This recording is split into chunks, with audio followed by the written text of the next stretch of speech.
Hi, today I'd like to talk to you about the role of the Ashkabewas in Aboriginal and Indigenous teachings.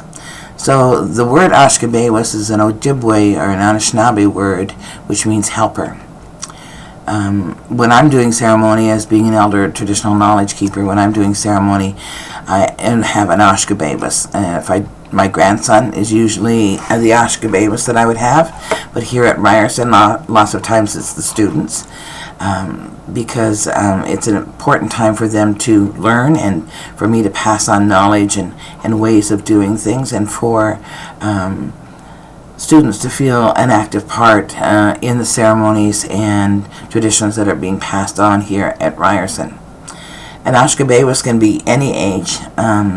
Usually when they're the student's age, they're expected to do a little bit more than someone, say my grandson, age at 9 would be able to do.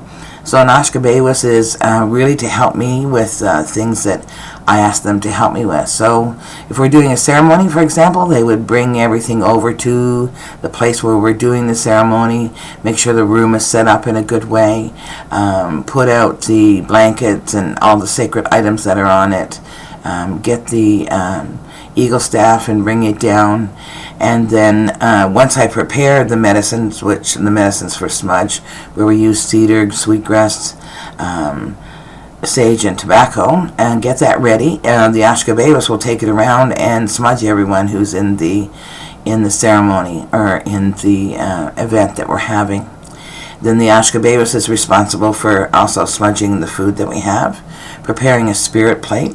A spirit plate is a plate that we prepare to thank the spirits that are assisting us in the ceremony. And the Ashkabewas would also take that spirit plate out and offer it outside, and would also help with the cleanup and the breakdown of the event or the ceremony. An Ashkabewas can be male or female, it doesn't matter. It's important that both understand and learn the various ceremonies. And so it's really nice to get to know the students by having them be an Ashkabewas, and then you can get a feel for what student is better, more comfortable at one thing than the other. An Ashkabewas is often asked to do things with tobacco.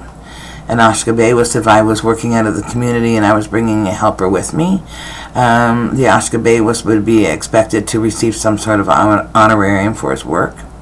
An Ashkabewas can be someone who is a firekeeper at a sweat lodge and responsible for taking care of the fire and bringing in the rocks of the grandfathers into the lodge. So an Ashkabewas can have many, many roles, and they're vitally important. The knowledge keeper or the elder really depends on them at the time when they're doing their work. It's usually someone that you can trust and rely that when you have taught them that they're going to take responsibility and do things in a good way. It's also a wonderful way for to be a two-way street for the elder to be sharing knowledge, and for the Ashkabewas, the younger person, just by their presence reminding the elder to make sure that what they're doing is including the youth in all that they do, so that our youth will pick up these traditions and carry on forward. So as far as I can think of the role of an Ashkabewas, at least that's my experience with the role of an Ashkabewas. So thank you very much for listening, and take good care. Bye-bye.